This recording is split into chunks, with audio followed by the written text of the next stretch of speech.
샬롬 샬롬 샬롬. 하나님 사랑합니다. 여러분 주 안에서 사랑합니다. 오늘 야고보서 2장 말씀을 우리가 너무 잘하는 말씀이죠. 행함이 없는 믿음은 죽은 것이니라. 이렇게 14절부터 26절까지 우리 함께 합독했습니다. 앞절부터 중요한 부분 보고 가죠. 2장 자기를 사랑하는 자들이 약속하신 나라를 상속받게 한다. 5절에 말씀하죠. 너의 길을 서로 차별하며 악한 생각으로 판단한 자가 되는 것이 아니냐. 내 사랑하는 형제들아 들을지어다. 하나님이 세상에서 가난한 자를 택하사 믿음에 부유하게 하시고 또 자기를 사랑하는 자들에게 약속하신 나라를 상속으로 받게 하지 아니하셨느냐. 이렇게 말하죠. 요한일서 3장 14, 5절에 우리는 형제를 사랑함으로 사망에서 옮겨 생명으로 들어간 줄 알거니와 말씀합니다. 계시록 2장 1절에서 7절에도 이기는 그에게는 생명나무의 열매를 주어서 먹게 하리라. 요한일서 4장 13절에서 18절에 사랑이 우리에게 온전히 이루어진 것은 우리로 심판날에 담대함을 가지게 하려 함이니 사랑 안에는 두려움이 없다 말씀하죠. 1장 1절부터 3절 보면 내 형제들아 영광의 주 곧 우리 주 예수 그리스도에 대한 믿음을 너희가 가졌으니 사람을 차별하여 대하지 말라. 만일 너희 회당에 금가락지를 끼고 아름다운 옷을 입은 사람이 들어오고 또 남다운 옷을 입은 가난한 사람이 들어올 때 너희가 아름다운 옷을 입은 자를 눈여겨보고 말하되 여기 좋은 자리에 앉으소서 하고 또 가난한 자에게 말하되 너는 거기 서 있든지 내 발등상 아래에 앉으리라 하면 너희끼리 서로 차별하며 악한 생각으로 판단한 자가 되는 것이 아니냐. 그렇죠. 이런 경우 많이 있어요. 지금도. 전에는 더 심했고요. 빈부격차가 너무 심했기 때문에 6절에 너희는 도리어 가난한 자를 업신여겼도다. 부자는 너희를 억압하며 법정으로 끌고 가지 아니하느냐. 그들은 너희에게 대하여 일컫는 바 그 아름다운 이름을 비방하지 아니하느냐. 너희가 만일 성경에 기록된 대로 내 이웃사랑하기를 내 몸과 같이 하라 하신 최고의 법을 지키면 잘하는 것이다 말씀하죠. 행함이 없는 믿음은 자체가 죽었다고 말합니다. 만일 너희가 사람을 차별하여 대하면 죄를 짓는 것이니 율법이 너희를 범법자로 정죄하리라. 누구든지 온 율법을 지키다가 그 하나를 범하면 모두 범한 자가 되니라. 많은 게 있는데 그 중에 하나만 범해도 모두 범한 자가 된다. 11절에 간음하지 말라 하니시니 네가 살인하지 말라 하셨은지 내가 비록 간음하지 아니하였어도 살인하면 율법을 범한 자가 되느니라. 너희는 자유의 율법대로 심판받을 자처럼 말도 하고 행하기도 하라. 긍휼을 행하지 아니하는 자에게 긍휼 없는 심판이 있으리라. 긍휼은 심판을 이기고 자랑하느니라. 우리가 긍휼히 여기는 마음이 있어야 되겠죠. 14절에 내 형제들아 만일 사람이 믿음이 있노라 하고 행함이 없으면 무슨 유익이 있으리요. 그 믿음의 능히 자기를 구원하겠느냐. 만일 형제나 자매가 헐벗고 일용할 양식이 없는데 너희 중에 누구든지 그에게 이르되 평안히 가라 덥게 하라 배부르게 하라 하며 그 몸에 쓸 것을 주지 아니하면 무슨 유익이 있으리요. 이와 같이 행함이 없는 믿음은 그 자체가 죽은 믿음이다 말씀하죠. 예수를 살아계신 하나님의 아들 그리스도로 믿고 시인했다 할지라도 말씀에 순종하는 믿음이 없다면 영혼의 구원을 이룰 수 없다. 이 말씀을 14절에 하고 있습니다. 왜냐하면 영혼 없는 몸이 죽은 것 같이 순종하지 않는 믿음은 죽은 것이라는 것입니다. 26절에도 말씀하죠. 믿음에는 두 가지가 있죠. 예수께서 살아계신 하나님의 아들 그리스도인 것을 믿는 믿음. 요한복음 20장 31절 예수께서 하나님의 아들 그리스도이심을 믿게 하려 하며 예수께서 생명의 말씀이신 것을 믿는 믿음, 곧 말씀에 순종하는 믿음 두 가지가 있어요.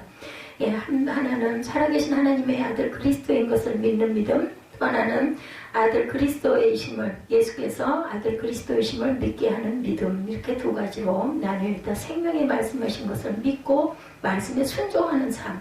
요한복음 6장 35절에서 53절 나는 생명의 떡이니 내가 줄 떡은 세상의 생명을 위한 내 살이라고 말씀합니다. 인자의 살을 먹지 아니하고 인자의 피를 마시지 아니하면 너희 속에 생명이 없다. 성찬을 이루고 계시죠. 가르쳐주고 가신 기도예요. 기도. 그죠? 마태복음 4장 4절에도 신명기 8장 3절에도 사람이 떡으로만 사는 것이 아니요 야훼 입에서 나오는 모든 말씀으로 사는 줄 내게 알게 하려심이라. 유다서 1장 5절에도 백성을 애굽에서 구원하여 내시고 그 후에 믿지 아니하는 자들을 멸하셨다라고 말씀합니다. 히브리서 3장 18절에도 하나님이 누구에게 맹세하사 그의 안식에 들어오지 못하리라 하셨느냐고 순종하지 아니하는 자들에게 아니냐. 이러보건대 그들이 믿지 아니함으로 능히 들어가지 못할 것이다. 그래서 사람이 행함으로 의롭다 하심을 받고 믿음으로만은 아니니라라고 24절에 말씀하고 있어요. 17절 이후로 봅니다. 19절 내가 하나님은 한 분이신 줄 믿느냐? 잘하는 누다 귀신들도 믿고 떠느니라. 아 허탄한 사람의 행함이 없는 믿음이 헛것인 줄 알고자 하느냐? 우리 조상 아브라함이 그 아들 이삭을 제단에 바칠 때 행함으로 의롭다 하심을 받은 것이 아니냐? 내가 보거니와 믿음이 그 행함과 함께 일하고 행함으로 믿음이 온전하게 되었느니라. 이에 성경에 이른 아브라함이 하나님을 믿으니 이것을 의로 여기셨다는 말씀이 이루어졌고 그는 하나님의 벗이라 칭함을 받았나니 이러고 원대 사람의 행함으로 의롭다 하심을 받고 믿음으로만은 아니니라. 또 이와 같이 기생 라합이 사자들을 접대하여 다른 길로 나가게 할 때 행함으로 의롭다 하심을 받은 것이 아니냐. 영혼 없는 몸이 죽은 것 같이 행함이 없는 믿음도 죽은 것이니라. 사람이 행함으로 의롭다 하심을 받고 믿음으로는 아니라. 복음에는 하나님의 의가 나타난다고 그죠? 그래서 믿음에 이르게 하나니 로마서 1장 17절이죠. 예수는 하나님의 아들 그리스도시다. 예수는 말씀이시다. 그렇죠? 믿음으로 의롭다 하심을 얻었다라고 말씀합니다. 또한 행함으로 의롭다 하심을 얻었다. 야고보서 2장 21절. 예, 그리고 믿음으로 의롭다 하심을 얻었다. 갈라디아서 2장 16절. 오직 의인은 뭘로? 믿음으로 말미암아 살리라. 로마서 1장 17절. 히브리서 10장 38구절에 이렇게 증거합니다. 그래서 우리는 믿음으로 의롭다고 하는데 행함이 없는 믿음은 죽은 믿음이다. 이런 말씀이죠. 야고보 사도는 성도들이 사람의 외모를 보고 차별되어 오는 것에 대해서 경계하죠. 1절부터 보면 이러한 행위가 하나님의 사랑의 법에 벗어난다라는 말씀입니다. 또 믿음의 행함이 열매로 나타나지 않은 것에 대해서도 죽은 믿음이라고 경고하죠. 사람이 아무리 입술로 신앙을 고백한다 하더라도 그 신앙이 행위로 증명되지 않는다면 그 믿음은 죽은 믿음과 같다. 외모로 판단하지 말라는 말씀을 1절에서 시작합니다. 악한 생각의 판단이라고 말하죠. 야고보 사도는 믿는 자가 사람을 외모로 취하여서는 안 됨을 교훈하고 실제적으로 예를 들어서 말합니다. 회당에서 부자가 들어올 때 좋은 자리에 앉게하고 가난한 사람이 들어올 때 나쁜 자리를 내어준다면 악한 생각으로 판단하는 것이 된다. 요즘에는 그래도 뭐 좀 잘 사나 못 사나 뭐 옷이 그렇게 뭐 명품이나 이런 차이는 있겠지만 다들 예, 돈이 없어서 옷을 못 사 입는 분들은 예, 제가 보는 주변 서울 아니면 근교 수도권에는 별로 없는 것 같아요. 아직 제가 모르는 그쪽은 또 알 수가 없지만 또 아주 가난하게 사는 외국 나라들 아이들이 먹지 못하는 그런 나라들은 물론 그렇겠지만 수도권에 사는 분들은 별로 옷이 빈부를 그렇게 크게 나타내지는 않습니다. 특권층 외에는 미움받는 가난한 자 잠언 14장 20절입니다. 가난한 자는 이웃에게도 미움을 받게 되나 부유한 자는 친구가 많다. 그렇죠. 돈을 가진 사람은 주변에 사람들이 많이 붙어요. 그죠? 가난한 자에 대한 학대가 잠언 22장 16절에 이익을 얻으려고 가난한 자를 학대하는 자와 부자에게 주는 자는 가난하여질 뿐이니라 말합니다. 이익을 얻으려고 가난한 자를 학대하는 자 그리고 부자에게 주는 자는 가난하여진다. 하나님의 판단에 대해서 하나님께서는 외모로 사람을 판단에 취하지 아니하신다고 그러죠. 이는 이세 중에 다윗을 택하실 때 하나님께서 나를 보는 것은 사람과 같지 아니하니 외모를 보거니와 나 야훼는 중심을 보시느니라. 예, 다윗 택하실 때 그랬죠. 사무엘상 16장 7절에 증거합니다. 또한 하나님께서는 세상에 대하여 가난한 자들을 택하사 믿음에 부유하게 하시고 그러한 자들에게 천국 기업을 약속하셨어요. 사람을 외모로 판단하니 하나님의 판단에 위배되므로 악한 행동일 수밖에 없다라는 것입니다. 하나님의 자녀의 신분이어야 우리는 그죠? 계시록 21장 7절에 보면 이기는 자는 이것들을 상속으로 받으리라는 그의 하나님이 되고 그는 내 아들이 되리라. 우리가 이 귀한 상속을 받았어요. 이웃사랑의 법에 위배된다고 8절 9절에 말씀하고 있습니다. 너희가 만일 성경에 기록된 대로 내 이웃사랑하기를 내 목과 같이 하라 하신 최고의 법을 지키면 잘하는 것이다. 그렇지 않다면 죄를 짓는 것이니 율법이 너희를 범법자로 정죄하리라. 8, 9절에 이렇게 말씀하고 있죠.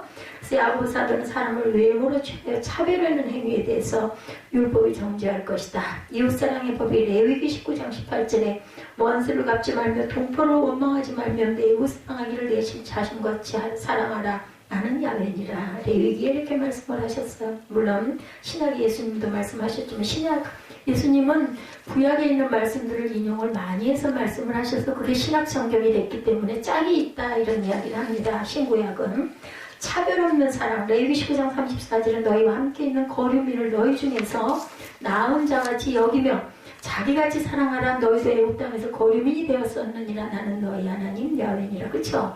애굽 땅에서 정말 이방인처럼 이렇게 어렵게 살았어요. 모든 사람들이 가나안에 가서도 그랬고, 율법을 어긴 자 정죄한다고 9절에 말씀하죠. 사람을 외모로 취하여 판단하는 것이 작은 일 같지만 이는 살인이나 간음을 범한 것과 다름없이 율법의 정죄를 받게 된다. 모든 계명을 지키다가 한 가지만 지키지 못하면, 그래서 우리가 하나님의 율법을 다 지키는 자는 하나도 없기 때문에 그 죄가 있어서 예수님이 오신 거죠. 그리고 십계명보다는 예수께서 오셔서 사랑의 계명만 선포하고 가셨습니다.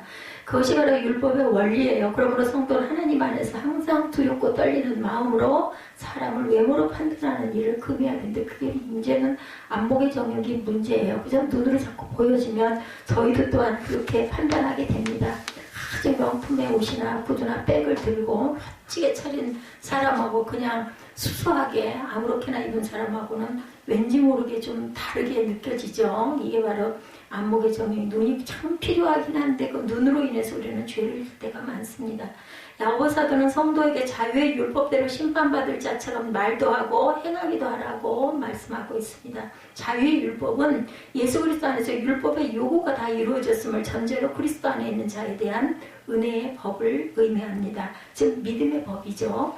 온 율법을 지켜야 된다. 신명기 27장 26절이에요. 구약에 다 이런 말씀들이 있는 거죠. 이 율법의 말씀을 실행하지 아니하는 자는 저주를 받을 것이라 할 것이요 모든 백성은 뭐하라 아멘 할지니라. 아멘이 굉장히 중요합니다. 어떤 아멘하는 집사님이, 여자 집사님이 계셨다고 그래요. 목사님이 그 말씀을 좀 하려고 하는 그냥 시도 때도 없이 하도 아멘을 해가지고 깜짝깜짝 놀래서 한 번은 무슨 시간에 그냥 그 시간에는 말할 수가 없어서, 아니 자매님 아멘을 조금만 좀 적게 하시면 어떻습니까? 그리고 웃으시면서 말씀을 했대요. 정말 예배 방해가 많이 되는 거예요. 그냥 뒤에 할 설교도 깜짝 잊어버릴 정도로 소리를 크게 시도 때도 없이 하니까, 그랬더니 그분이 자기 얘기를 하더라는 거죠. 죽을 불치병이 걸려가지고 하다 못해가지고 기도원을 찾아갔대요. 그랬더니 기도원 원장님이 상담을 하고 기도를 해주시더니 그 얘기를 하시더라는 거예요. 무조건 말씀을 읽으면서 아멘을 하루에 수천 번씩 하십시오. 그러면 당신 병이 나을 겁니다. 그때부터 이 자매는 죽기 살기로 아멘만 했대요. 무조건. 그랬더니 정말 몇 달 후에 기도원에서 올라와 보니까 깨끗이 나았더라는 거예요. 그때부터는 저는 무슨 일이 있어도 무조건 아멘을 한다. 왜냐하면 내가 이렇게 살고 있지 않느냐. 그래서 그런데 목사님 너무나 죄송한데 제가 좀 안 하도록 조그맣게 하도록 하겠습니다. 며칠은 조금 조용한 듯 하더니 어느 날부터만 또다시 소리가 조금씩 커져가지고 너무 아멘을 크게 하는데, 그 바람에 주변 사람들이 이제 그 간증을 듣고는 은혜를 받아가지고 여기저기서 너도 나도 아멘을 하도 많이 해가지고 그 교회가 엄청나게 부흥이 됐다라는 이야기를 듣고 저도 감동을 했어요. 안 하는 것보다는 하는 게 낫지 않을까. 근데 너무 지나치게 하는 것도 정말 목사님이 방해가 됐을 것 같아요. 근데 그걸로 인해 가지고 교회가 부흥을 한다면 얼마나, 아니면 수천 번이라도 하겠죠. 뭐 너무 시끄러워도 오히려 조용한 것보다 나을 것 같은데, 또 너무 시끄러우면 또 그것도 또 그죠. 근데 그 이 내용을 듣고 나니 그러기도 했겠다. 정말 나는 죽었구나 했는데, 그러고 나서 그냥 깨끗이 씻어졌으니 이 아멘이야말로 모든 것의 불치의 병이다라고 얘기를 하더라는 거죠. 아까 지방에 어떤 그 새로 임명을 받은 목사님이 아들이 목사가 되고 이제 아버지는 뒤로 물러 앉으셨어요. 그 교회 아드님인 것 같아. 첫 아들을 낳았다고 아들을 사진을 올려놓으면서 축복해달라고, 목사님도 축복해주세요. 이 지방에 이렇게 글이 단독방에 올라와요. 근데 제가 그거를 보고 그냥 간단하게 아유 축하합니다 하면 좋았을 것 같아요. 저는 어떻게 했냐면 할렐루야 그 마크 있죠? 그거를 그 마음이 와서 그냥 그걸 보냈어요. 그러면 그리고 나서 아유 목사님 축하드립니다 했으면 될 텐데 그냥 그걸로 끝낸 거죠. 뭐 더 이상 제 그때 마음은 그래서 뭐 더 이상 무슨 축복이 있겠어. 할렐루야처럼 하나님께 영광이잖아. 자녀를 주셨으니까. 실제로 저는 그게 가장 큰 축복이라고 했는데, 아니 그 후에 아니요 중간중간 톡이 톡톡 튀어서 이제 나오니까 볼 수밖에 없죠. 컴퓨터 앞에 앉았으면.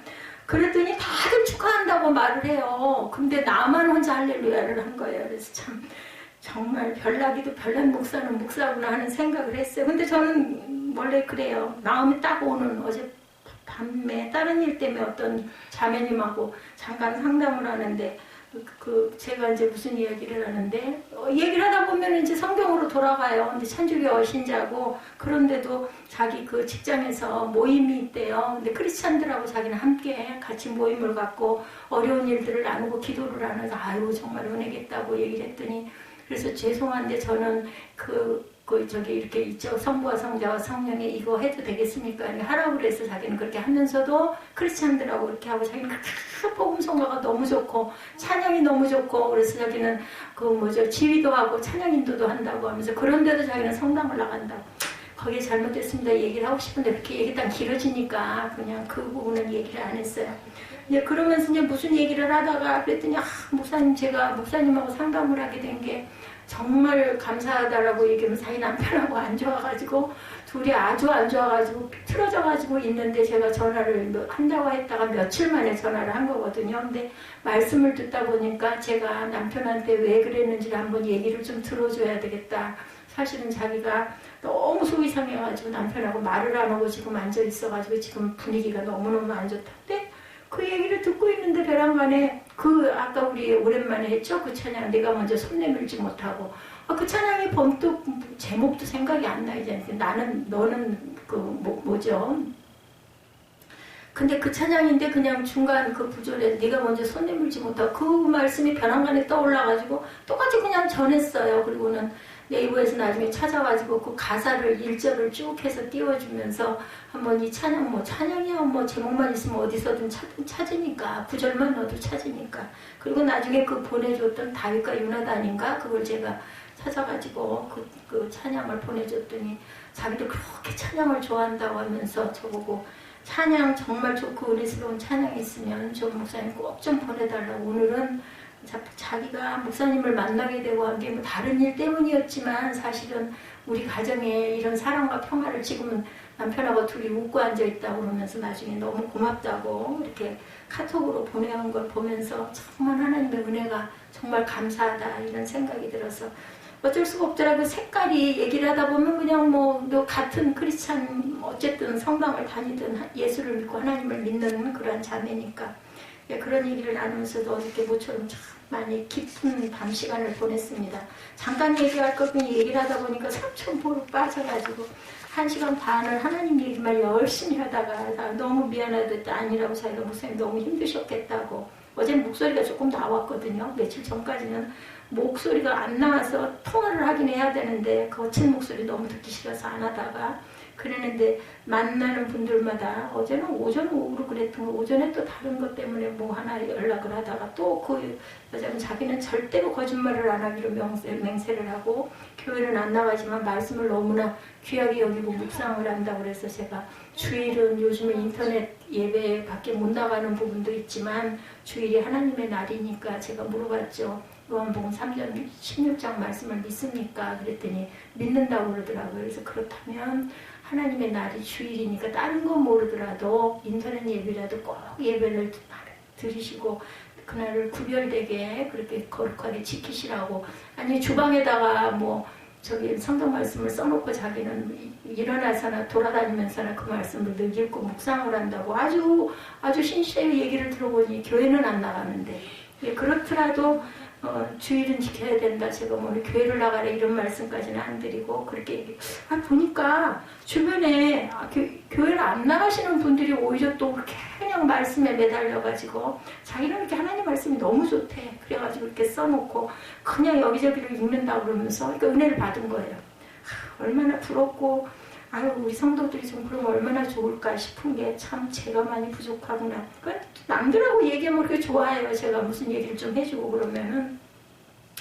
그래서 이렇게라도 하나님을 은총을 증거할 수 있으면 정말 감사하다. 그래서 모처럼 참 좀 번거롭고 바쁘긴 했지만 기쁜 날이었습니다. 모두 지켜야 하죠. 신명기 8장 1절에 보면 내가 오늘 명하는 모든 명령을 너희는 지켜 행하라. 지키고 행할 줄 알아. 지키기만 한 게 아니라 꼭 끝에 보면 행하라가 나오죠. 그러면 너희가 살고 번성하고 야훼께서 너희 조상들에게 맹세하신 땅에 들어가서 그것을 차지하리라. 그 땅을 차지하리라. 이게 여기서는 예, 그 가나안 땅의 그러한 부분들의 말씀이긴 하지만 사실은 우리는 꼭 해석을 영적으로도 해야 됩니다. 하나님의 땅, 하나님의 나라를 우리가 입성할 수 있다라는 뜻으로 우리가 알아야 됩니다. 긍휼을 행하여야 한다고 13절에 말씀하죠. 긍휼은 긍휼을 낳습니다. 그래서 가난한 형제에 대해서 긍휼을 베푸는 자는 하나님께로부터 긍휼하심을 입어서 심판을 면할 수 있는 것이다. 제가 그래서 어제도 다퉜던 자매한테는 그랬어요. 내 이웃이 바로 가장 가까운 이웃이 남편이고 원수를 사랑하라는 말씀이 바로 그 말씀이라는 걸 전 깨달은 지가 얼마 안 됐습니다. 무조건 사랑해주는 게 맞다라고 제가 얘기를 했거든요.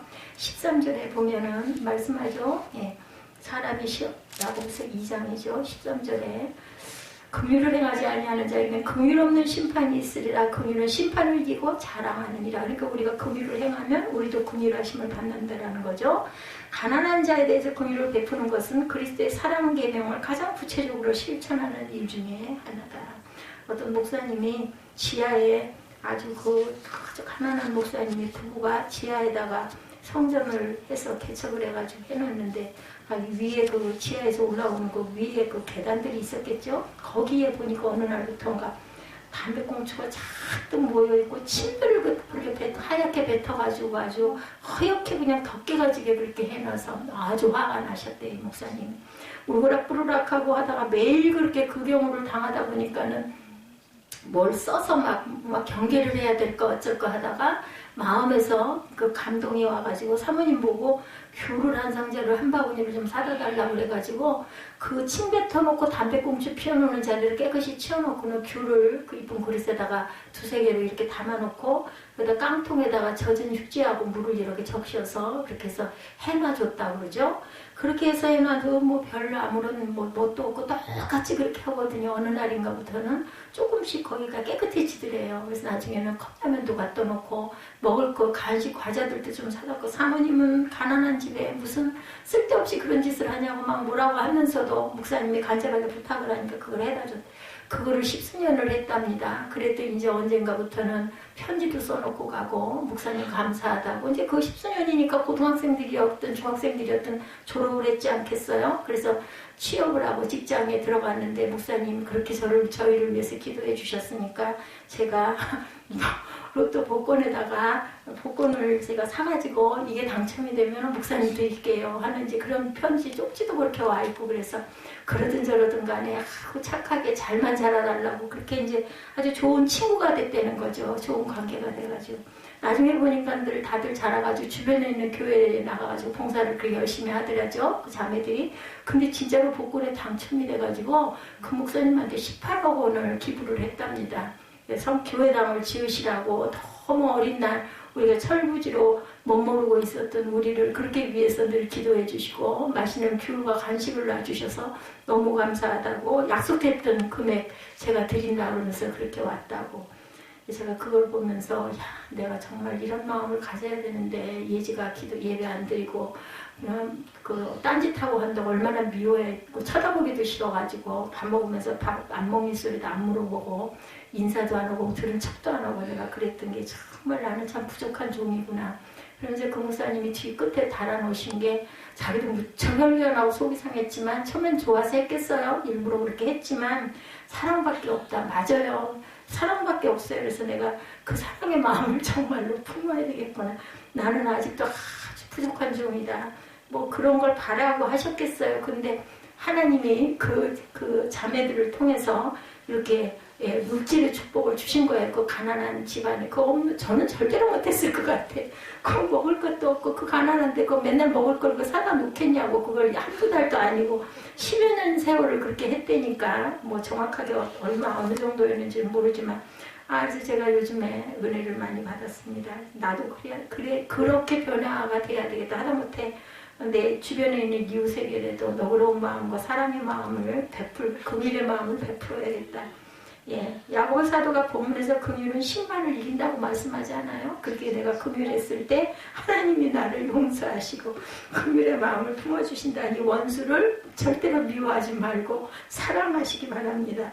긍휼히 여기는 자라고 마태복음 5장 7절에 긍휼히 여긴 자는 복이 있나니 그들이 긍휼히 여김을 받을 것이요 그 저축을 하시라는 거예요. 저축. 미운 마음이 들 때도 아이고 하나님 제가 한번 용서했습니다. 하나님도 나 잘못하면 용서해 주세요 하고 저축을 하시라는 거예요.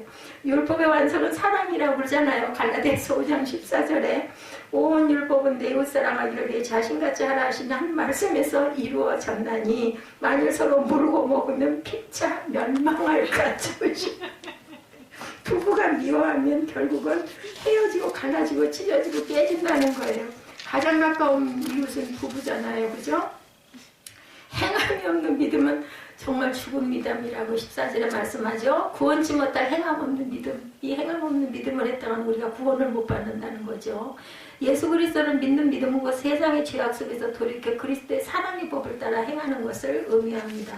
제게 주신 하나님의 그 말씀 속에 그 말씀이 있잖아요. 히브리서 12장 14절에 모든 사람과 더불어 화평함과 거룩함을 따라라. 이것이 없어는 아무도 주를 보지 못하리라. 저는 이 말씀을 제가 뽑았어요. 그래서 이걸 보면서 화평과 거룩을 따르고 정말 긍휼히 여기는 마음을 가져야 내가 정말 하나님의 종이 온전히 되겠구나. 살아 생전에 아직이 덜 됐기 때문에 아직 안 데려가시는 거예요. 그거 하고 오라고. 제 생각에 그렇습니다. 그래서 정말 양심을 속이지 말고 항상 행함이 없는 믿음, 행함이 있는 믿음을 저희가 항상 이루고 가야 합니다. 너희는 말씀을 행하는 자가 되고 듣기만 하여 자신을 속이는 자가 되지 말라. 듣기만 하고 행하지 않으면 자기 자신을 속이는 거라고 야고보서 1장 22절에 이렇게 말씀합니다. 말씀을 굳게 지킴으로 구원에 이른다. 고린도전서 15장 2절입니다. 너희가 만일 내가 전한 그 말을 굳게 지키고 헛되이 믿지 아니하였으면 그로 말미암아 구원을 받으리라. 그래서 헛되이 믿지 말고 굳게 지켜나가고 행하고 나아가라는 거죠. 행함으로 증거되는 믿음이라고 17절에도 말씀하고 있습니다. 이와 같이 행함이 없는 믿음은 그 자체가 죽은 것이다. 믿음은 행함으로 증거가 됩니다. 믿음은 단순히 지적인 알미 아니죠. 하나님이 한 분이시고 예수가 그리스도이심을 귀신들도 살아한다고 그래서 귀신들도 알고 떤다고 그러죠. 중요한 것은 하나님의 말씀을 알고 실천하는 데까지 나아. 가장 중요하고 가장 어려운 게 바로 행함이죠. 본이 되어야 한다는 거죠. 디모데전서 4장 12절입니다. 누구든지 내 연소함을 업신여기지 못하게 하고 오직 말과 행실과 사랑과 믿음과 정절이 있어서 믿는 자에게 본이 되라. 누가 바울이 디모데에게 이렇게 나이가 어리니까 누가 너를 업신여기지 않게 하려면은 이렇게 모든 말과 행실과 사랑과 믿음과 정절이 있어서 믿는 자의 본이 되면은 그들이 너를 업신여기지 못할 것이다 라는 거죠. 내가 이를 때까지 읽을 것과 권하는 것과 가르치는 것에 전념해라. 읽고 열심히 권하고 가르치라는 거죠. 그러려면 내가 본이 돼야 되겠죠. 그래야 따르지 않겠어요. 하나님께 영광을 돌리라는 겁니다. 마태복음 5장 16절이죠. 이같이 너희 빛이 사람 앞에 비치게 하여 그들로 너희 착한 행실을 보고 하늘에 계신 너희 아버지께 영광을 돌리게 하라 말씀합니다. 행함이 있는 믿음의 소유자들에 대해서 18절에 증거하고 있죠. 18절에 보니 어떤 사람은 말하기를 너는 믿음이 있고 나는 행함이 있으니 행함이 없는 내 믿음을 내게 보이라. 나는 행함으로 내 믿음을 내게 보이리라. 내가 하나님은 한 분이신 줄을 믿느냐? 잘하는도다 귀신들도 믿고 떠느니라. 허탄한 사람의 행함이 없는 믿음이 헛것인 줄을 알고자 하느냐 하면서 아브라함을 예를 들죠. 아브라함이 이삭을 바치라 할 때 두 말 안고 메고 가가지고 그 자리에다 이삭을 드리고 거기가 이제 솔로몬 성전이 되게 되죠. 그 터가 그런 은혜가 임하게 됩니다. 그래서 행함이 있는 믿음의 소유자들이 우리 돼야 되겠다. 아브라함은 하나님의 약속을 믿음으로 아들 이삭을 바치라는 하나님의 말씀 행위로 순종합니다. 기생 라합도 그랬죠. 이스라엘의 정탐꾼들이 여리고성에 침입했을 때 그들을 숨겨줘서 자기 가정에 온 가족이 구원을 받죠. 그리고 그 정탐꾼으로 왔던 사람 하나하고 그 아이를 낳아가지고 아주 귀한 아들을 낳게 됩니다. 그래서 그 믿음의 조상이 되는 그 후손이 되죠. 성경에 등장하는 믿음의 인물들을 살펴보면 하나님께 대한 순종적 믿음으로 하나님께 의롭다 하심을 받았음을 우리가 알 수가 있습니다. 그래서 항상 우리가 거짓 없는 믿음은 반드시 행위로 그 열매가 드러나게 되어 있다. 그래서 야고보 사도는 영혼 없는 몸이 죽은 것 같이 행함이 없는 믿음은 죽은 것이라고 말하죠. 믿음으로 행한 라합에 대해서 여호수아 2장 11절이죠. 우리가 듣자 곧 마음이 녹았고 너희로 말미암아 사람이 정신을 잃었나니 너희 하나님 야훼는 위로는 하늘에서도 아래로는 땅에서도 하나님이시라. 이렇게 라합이 얘기하는 부분이죠. 사람을 외모로 판단하여 차별 대우를 하는 일은 무의식 중에 쉽게 일어날 수 있는 일이에요. 나도 모르게, 그죠? 좀 있고 막 좀 이렇게 권력도 있어 보이고 아주 입은 것도 고급지고 막 이러면 왠지 모르게 함부로 대하기가 어려워지고, 그렇지 않은 차림을 한 사람에게는 그냥 별로 그렇게 중요하게 여기지를 않는 그런 특성들이 우리 마음밭에 있습니다. 성도의 모임에서 이와 같은 일이 일어나는 것은 진정한 믿음이 없기 때문에 정말 심각한 문제인데, 너무나 많이 주변에서 많이 일어나고 많이 보는 문제이기도 하죠. 성도는 그리스도의 법을 쫓아 사랑의 삶을 실천함으로 행함 있는 믿음으로 하나님께 영광을 돌려야 되겠다. 제가 여의도교회 갔을 때 신학생 때 그 장로님인지 안수 집사님이 그렇게 무섭게 굴었다는 얘기 제가 했죠. 정말 너무 기가 막힌 이런 일들이 너무나 많은 거예요. 그죠? 행함이 있는 믿음을 우리가 가져야 되겠다. 14절에서 26절 말씀 본으로 우리 잠깐 말씀을 나눕니다. 2020년 3월 그때부터 시작해서 코로나19가 그죠? 전국적으로 국가적으로 큰 위기 상황, 비상사태, 지금까지 그게 이어지는, 요즘에 좀 많이 뜸해졌어요. 그죠?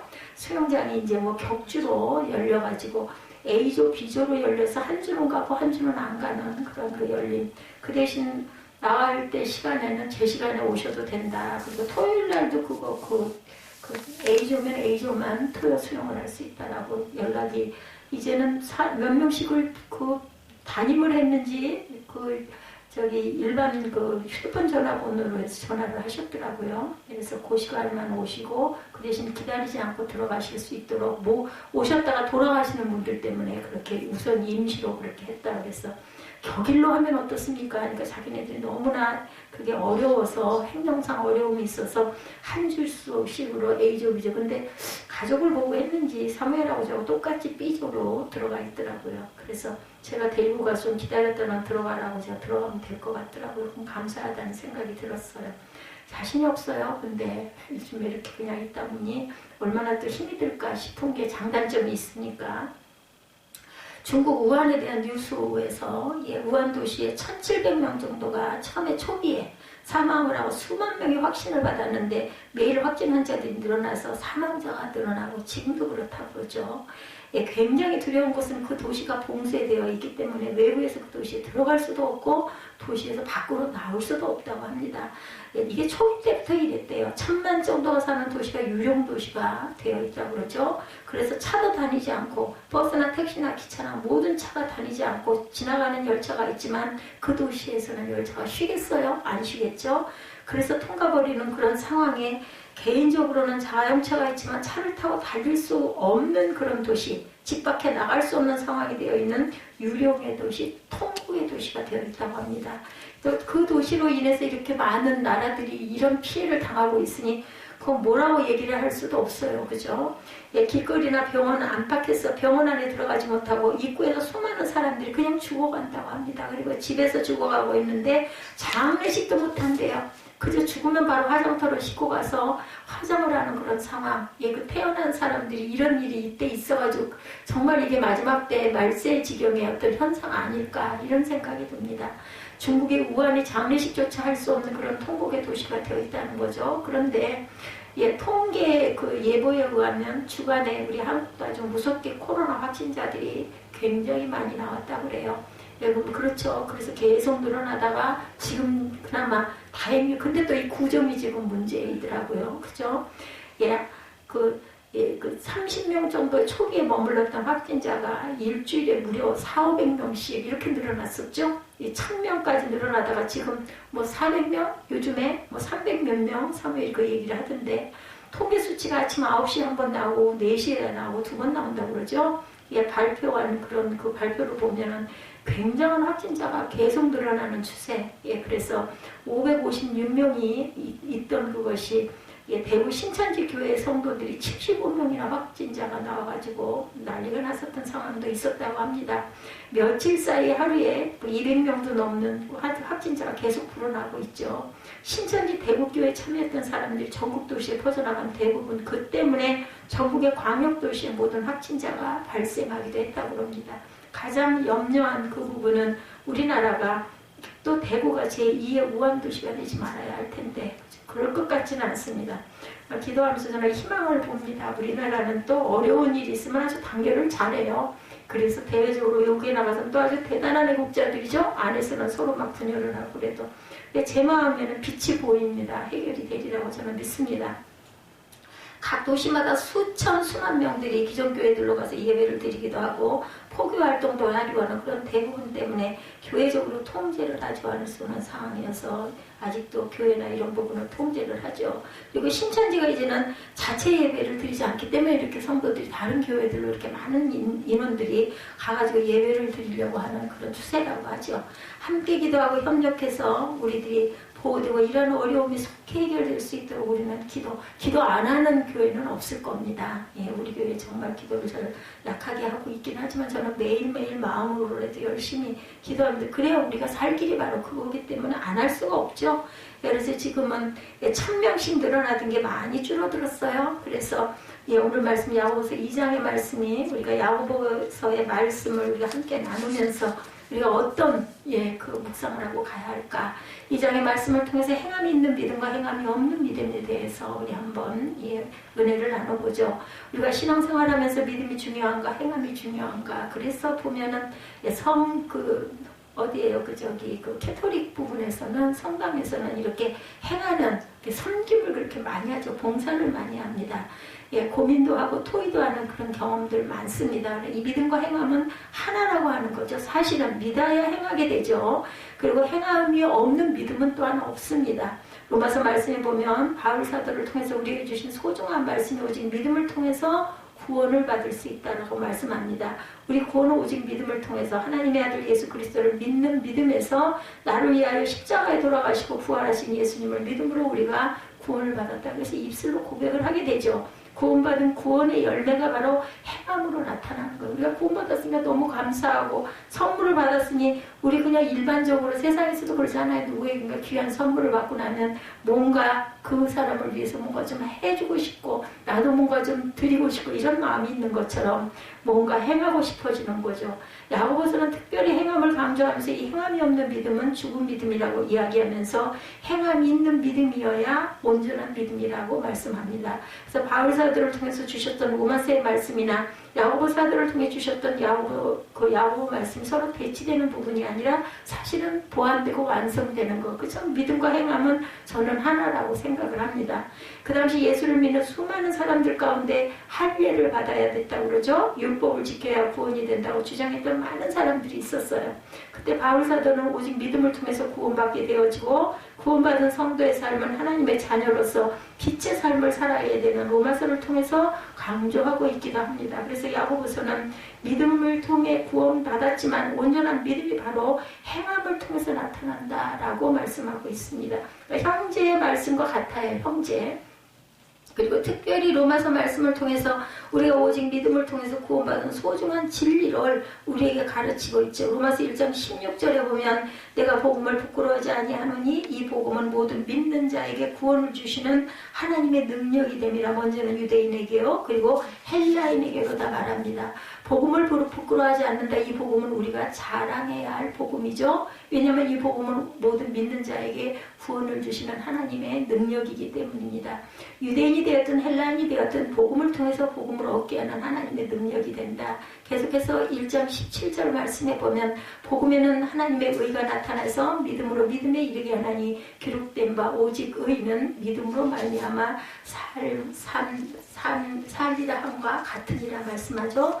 복음에는 하나님의 의가 나타나는데 이 복음은 바로 예수 그리스도이신데 예수 그리스도를 통해서 하나님의 의가 나타나서 믿음으로 믿음에 이르게 하는데 우리가 그리스도를 믿는 작은 믿음으로 시작하지만 큰 믿음으로 행함이 없는 믿음으로 시작을 하지만 행함이 있는 믿음으로 믿음에 이르게 한다. 작은 행함에서 큰 행함으로 우리가 커져가죠. 믿음도 마찬가지죠. 작은 믿음에서 큰 믿음으로 우리가 자라가야 합니다. 그래서 오직 의인은 뭘로? 믿음으로 말미암아 산다. 작은 믿음에서 큰 믿음으로 나아가는 믿음으로 우리가 구원받고 믿음으로 살아가는 우리의 성도들의 삶을 말씀합니다. 그래서 로마서 10장 10절에도 사람이 믿음으로 마음으로 믿어서 의에 이르고 입으로 시인하여 구원에 이르니라서 입술의 고백이 굉장히 중요합니다.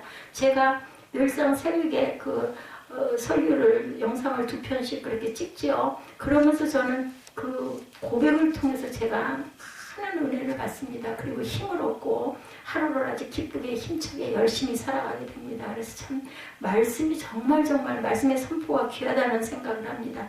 마음으로 믿는 단계가 있고 입으로 시인하는 단계가 있고 내 삶을 하나님께서 한 제사로 드리는 그런 단계들이 있습니다. 행함이죠. 오늘 온전한 믿음으로 행함 있는 믿음으로 나아갈 때 마음으로 믿었을 때 의에 이르지만 입으로 시인하는 것 그 자체가 바로 행함이 된다는 거죠. 그래서 우리가 어디서든 무엇을 하든 하나님의 말씀을 증거하고 행하는 그러한 삶이 되어진다. 입술로 고백하는 것, 입술로 고백하는 이제는 예수가 나의 주이십니다. 하나님이십니다. 이렇게 고백을 하게 되죠. 나의 구원자이십니다. 고백하고 우리가 하나님 앞에 나와 하나님을 경배하고 하나님을 찬송하는 삶을 살아가는 이것 또한 행함입니다. 그죠? 예수를 믿고 구원을 받았습니다. 그리고 나는 이렇게 예배합니다. 나는 이렇게 찬양합니다. 이 모든 게 행동하는 거거든요. 행함이 있는 믿음이다. 그 또한 행함이 있는 믿음에 대한 말씀을 나누면서 행함이 없는 믿음은 또한 어떤 믿음일까요? 우리 한번 보죠. 행함이 없는 믿음, 무슨 믿음? 죽은 믿음. 믿음을 가지긴 했지만 믿음이 죽어있는 믿음이라는 거죠. 17절 말씀이죠. 이와 같이 행함이 없는 믿음은 그 자체가 죽은 것이라. 이 본문에 나와 있는 말씀이 가능하면 우리가 성경을 보거나 성경에 언더라인을 해놓으면서 나중에 말씀을 이해하시는데 마음이 더 많이 도움이 되죠. 그래서 우리가 처음에 초신자 때 교회를 다니게 되면은 막 성경이 안 보일 정도로 줄을 긋고 막 치하고 그러죠. 또 은혜 받은 자들만 그렇게 합니다. 이와 같이 행함이 없는 믿음은 자체가 죽은 것이라. 믿음은 믿음인데 믿음 자체가 죽어있는 그런 믿음. 26절에도 말씀하죠. 영혼 없는 몸이 죽은 것 같이 행함이 없는 믿음은 죽은 것입니다. 영혼이 없으면 그 몸 죽은 거잖아요. 그런 것처럼 행함이 없는 믿음은 믿음이 아니라 죽은 믿음이라는 겁니다. 영혼이 떠나가 있으면 그 영혼이 죽은 것, 죽은 몸, 행함이 없는 믿음은 바로 죽은 것이다. 그래서 이 믿음은 행함을 통해서 온전하게 될 뿐 아니라 행함 있는 그 믿음을 통해서 하나님을 기쁘시게 하는 거죠. 모든 믿음의 거장들이 다 그렇게 행함을 통해서 살아있는 믿음, 참 믿음으로 그래서 순교도 불사하고 마다하지 않고 오히려 그것을 더욱더 귀중한 걸로 여기고 아주 귀한 은혜로 여기면서 순교를 했어요. 아낌없이.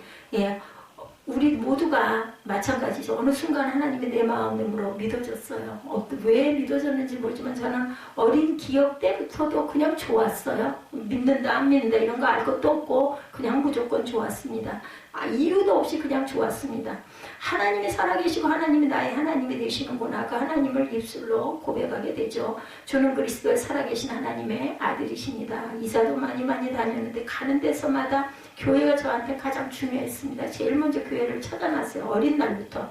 그렇게 고백되는 그런 순간 주는 그리스도시요 살아계신 하나님의 아들이십니다. 그 고백을 통해서 우리가 하나님의 자녀로서의 인침을 받는 소중한 은혜가 되어집니다.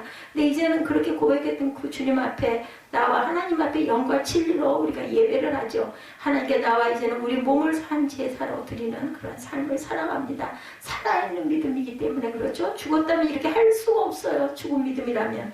살아있는 사람과 죽어있는 사람은 큰 차이가 있어요. 행동을 못해요. 죽은 사람은 그저 느끼지도 못합니다. 변화가 될 수가 없어. 죽은 사람은 그때부터 더 썩어져서 그저 형체도 없어지죠. 보통은 우리가 쉽게 사람이 죽었는지 살았는지를 몇 가지로 구분하죠. 의사가 판단하죠. 이 사람은 죽었습니다. 살았습니다. 의사가 사망을 선언하죠. 그러나 주변에 죽은 사람 임종을 지켜보거나 그랬을 때 사람이 죽었다 살았다는 것을 의사가 와서 확증이 되는데 이미 그 전에 알아요. 가장 쉬운 방법은 이 사람이 숨을 쉬나 쉬지 않나. 그 사람이 호흡이 있는가 그걸 먼저 봅니다. 죽어있는 사람은 숨을 쉬지 않습니다. 호흡이 없어요. 그래서 보통 죽어있는 사람의 코앞에 손을 대보죠. 그 숨을 느낄 수가 있기 때문에 죽어있는 사람은 숨을 쉬지 않고 맥박도 뛰지 않습니다. 그래서 맥박을 체크하는 그런 기계 마지막 임종 때 보면 움직이다가 찍 하고 멈추죠. 이게 끝난 거예요. 보통 몸을 다치거나 바늘을 찌르면 살아있는 사람은 아야 하고 반응을 합니다. 근데 죽은 사람은 바늘로 찔러도 아프다고 말하지 않아요. 아야 하고 말하려면 그 사람은 깨어난 사람이죠. 그런 경우가 가끔 있다고 그러죠. 그 냉동기 안에 넣었는데 끄집어내가지고 장례하려고 보니 어떻게 깨어났을까 그런 경우도 있습니다. 해부를 하거나 그런 경우에도 그런 경우 수술을 하거나 할 때 살아있는 사람은 반드시 마취를 해야 되지만 돌아간 사람은 해부를 할 때 마취 같은 게 필요 없어요. 아프질 않으니까. 죽어있는 사람은 마취가 필요 없습니다. 너무나 안타까워서 또 그런 걸 상상을 하면은 모든 기증을 좀 하는 게 참 좋기는 하다라고 생각을 하면서도 어떤 면으로 보면은 제가 죽은 다음에 몸이 그렇게 해체가 되는 것 자체가 아주 뭔가 모르게 너무너무 서글프다는 생각이 들어요. 뭐 그렇게 잘 그렇게 하겠어요. 살아있는 사람처럼. 우리는 늘 살아있는 믿음, 죽은 믿음은 전혀 행함이 없다라는 것. 행함이 없는 믿음은 바로 죽은 믿음이라는 거죠. 두 번째, 행함이 없는 믿음은 귀신의 믿음이라 이렇게 얘기합니다. 19절 말씀이죠. 내가 하나님은 한 분이신 줄을 믿느냐? 잘 아는도다. 귀신들도 믿고 떠느니라. 귀신들도 하나님을 알고 예수님을 알죠. 예수님이 하나님의 아들이심도 알고 거룩하신 자인 줄도 알고 그렇게 거룩하신 자이심도 압니다. 그러나 그 귀신이 다른 점은 하나님을 절대로 경배하지 않죠. 따르지 않습니다. 오히려 하나님을 대적하고 예수님을 대적하죠. 참사는 성도를 보호하고 지키는 일을 합니다. 이런 보호와 지키는 일 속에서 우리가 주님의 그 사랑과 은혜를 발견하고 가는 그런 믿음. 그래서 우리는 정말 살아있는 믿음을 행하는 저와 여러분들이 되셔야 된다는 것을 잊지 않는 저와 여러분이 되시기를 주님의 이름으로 축복합니다.